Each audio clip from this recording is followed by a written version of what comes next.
Assalamualaikum warahmatullahi wabarakatuh. Salam. Eh, saya Saifullah dari IKIP Silwangi dari Prodi Pendidikan Bahasa Inggris.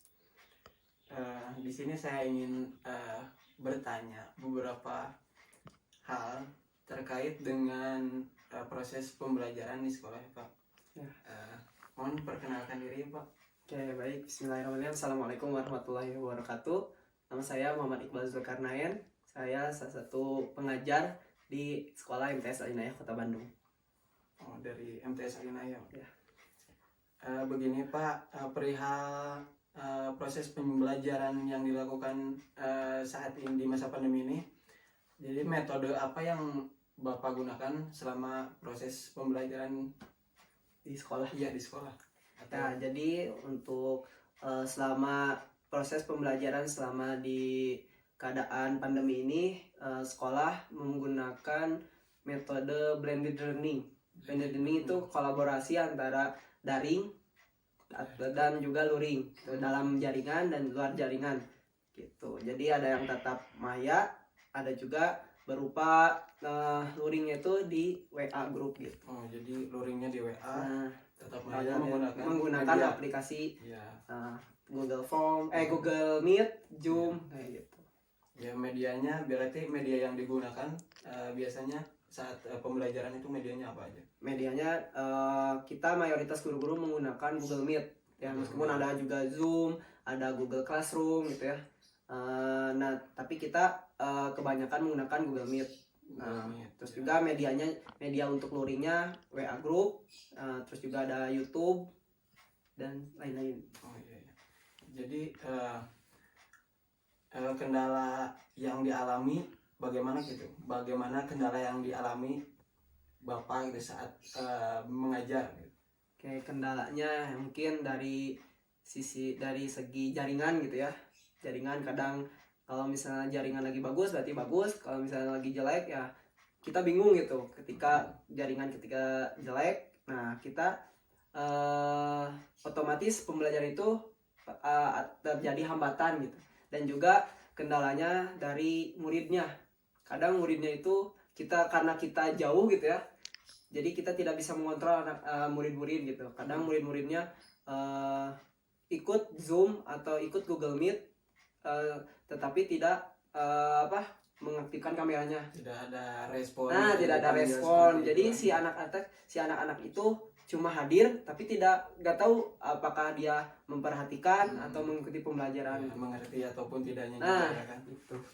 Oh iya, siap. Kendala. Bagaimana menjadi caranya gitu Bapak ketika pembelajaran itu solusi pembelajaran saat ini gitu, saat daring itu bisa lebih efektif gitu. Okay.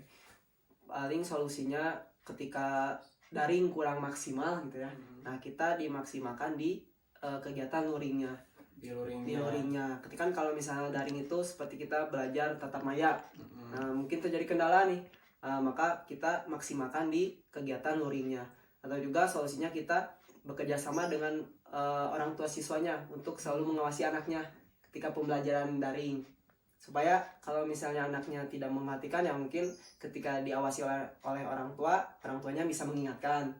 Nah, kita dengan selain itu kita memaksimalkan di kegiatan luring, yaitu dengan memberikan tugas terus memberikan materi yang ketika tidak maksimal disampaikan di waktu daring, nah maka kita berikan materinya di waktu luring. Oh iya, jadi materinya itu yang biasanya menggunakan media apa tuh?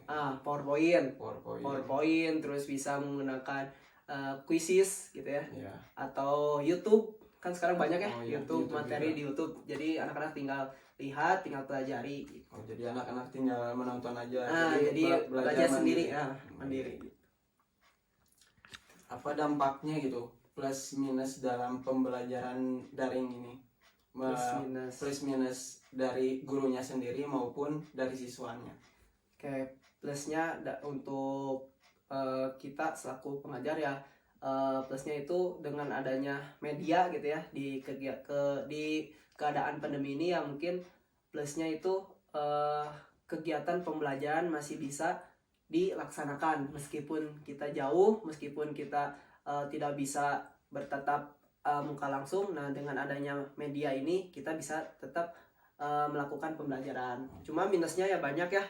Minusnya mungkin kita guru, misalnya guru khususnya guru senior, ya mungkin terkendala ketika teknologi gitu ya, karena mungkin pengalaman yang kurang. Nah, jadi rada sedikit menghambat. Jadi harus penyesuaian. Nah, penyesuaian kembali gitu. Tapi untuk kita ya, kita juga sama harus lebih dituntut untuk kreatif ya, bagaimana untuk menyampaikan materi di keadaan pandemi ini. Jadi Bapak terus bagaimana cara melakukan penilaian kepada si siswa atau anak ini selama ini? Untuk penilaian mungkin kita dilihat dari segi keaktifan anak-anak ketika mereka merespon pembelajarannya di waktu daring ataupun luring. Itu yang pertama. Selanjutnya kita juga ketika untuk menentukan penilaian itu mengadakan evaluasi. Nah, evaluasi tersebut bisa berupa tugas dan juga ada PH kalau misalnya di MTS ya, itu melakukan penilaian harian, pengganti UTS lah gitu ya. Oh, iya. Jadi nggak ada UTS, diganti oleh PH. Nah, itu kita memberikan soal di aplikasi Google Form. Jadi pengganti UTS itu menggunakan PH di Google Form. Ya mungkin segitu aja dari saya pertanyaan-pertanyaan. Terima kasih sudah menjawab. Siap. Dan mungkin cukup sekian. Mudah-mudahan dilancarkan untuk KKN-nya. Semangat terus. Assalamualaikum warahmatullahi wabarakatuh. Waalaikumsalam. Perkenalkan, saya Saifullah Darajat dari IKIP Siliwangi, Prodi Pendidikan Bahasa Inggris. Kedatangan saya ke sini untuk menanyakan perihal pembelajaran daring atau online. Selama sekolah online, apa yang kendala yang Ibu rasakan?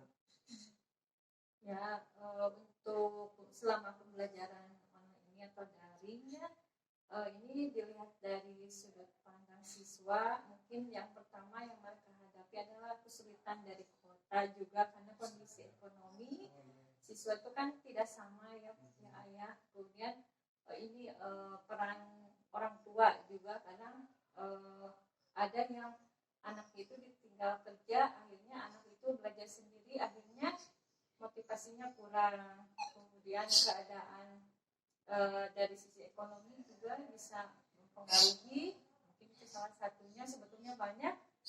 Kemudian dari segi guru, mungkin dari sudut pandang guru, kesulitannya kami itu ingin berkolaborasi dengan orang tua itu agak susah, apalagi komunikasi yang orang tuanya itu minim, atau misalkan kesulitan dengan teknik dengan teknologi ya. Jadi mereka itu kadang komunikasi kita bisanya tengah malam atau jam berapa, jadi mungkin itu waktu juga. Apakah siswa tidak mendapatkan kuota yang dari pemerintah itu? Nah, untuk ini kebantu yang kuota itu ada sebagian, tapi yang kami data itu sebetulnya kami mengajukan banyak siswa itu sebetulnya, tetapi waktu pembagian kuota ternyata masih ada saja siswa yang belum terdaftar. Mungkin karena matang di rumah juga, mungkin HP-nya satu untuk bertiga gitu, jadi dia itu mau mendapatkan kuota gratis. Nah, itu seperti itu. Tapi alhamdulillah banyak yang dapat di sekolah itu. Nah, dari masalah tadi yang Ibu paparkan, bagaimana mengatasi masalah tersebut? Nah, untuk solusinya mungkin dari pihak sekolah secara umum kami mendata terlebih dahulu siswa yang kesulitan, apalagi yang kuota. Kami setiap mungkin beberapa bulan mengadakan rapat bersama kepala sekolah, komite. Setelah didata, kami berusaha untuk memberikan bantuan kepada anak-anak tersebut. Lalu kemudian dari pihak saya sendiri sebagai tenaga pengajar, kami itu mengadakan ini Pak, selalu mengikuti webinar atau ini apa ya, seperti pelatihan untuk meningkatkan kualitas pembelajarannya. dilakukannya webinar juga ada bantuan dari sekolah juga mungkin Bu ya. Iya, betul. Terus sistem pembelajaran di sekolah itu seperti apa sih Bu? Di saat online sekarang itu? Berlangsung ya. Kami itu sudah hampir mau 2 tahun ya di sekolah itu pembelajaran masih untuk di awal pertama kali online kami itu ada dua metode itu secara luring dan daring. Nah untuk luring itu untuk siswa yang yang kesulitan dengan kuota, kalau daring itu untuk siswa yang yang terpenuhi kuotanya. Tapi saat ini karena kondisi di sekolah apalagi sudah banyaknya kasus, akhirnya semuanya daring. Nah untuk mengatasi anak yang kesulitan masalah kuota, kami atasinya mungkin dengan ini seminggu sekali insya Allah anak itu ke sekolah. Alhamdulillah 1-2 orang jadi yang ikut daring. Sekarang alhamdulillah karena mungkin kesadaran orang tua juga karena kondisinya seperti ini, jadi mereka berusaha untuk mengikuti pembelajaran secara online. Terus media apa saja yang digunakan ketika proses pembelajaran online tersebut? Nah, untuk medianya mungkin banyak guru di sekolah kami itu menggunakan beberapa aplikasi. Kemarin itu alhamdulillah kami itu mengikuti pelatihan, ada akun belajar ID ya, anak-anak itu dilatih untuk menggunakan beberapa aplikasi biar mereka itu selain belajar hanya materi, mereka juga belajar beberapa aplikasi seperti menggunakan Google dokumennya, menggunakan Meet gitu.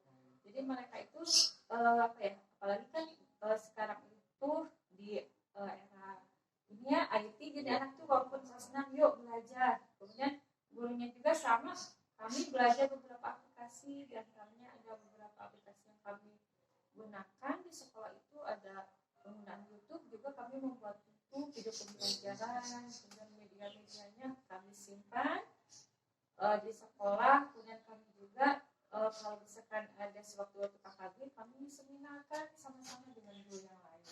Seperti itu. Jadi selain pembelajaran di sekolah juga ada pembelajaran melalui tentang aplikasi pembelajaran aplikasi tersebut yang mungkin Bu. Terus dampak positif negatif pembelajaran online ini bagaimana menurut Ibu?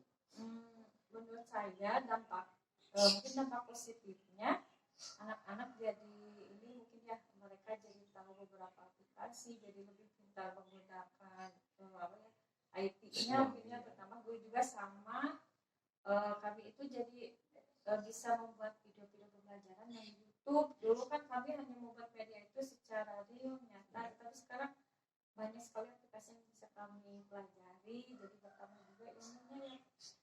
Untuk yang negatifnya mungkin ya untuk siswa itu kejenuhan itu pasti nomor 1, kejenuhan karena mereka lebih senang tatap muka daripada online atau tatap maya.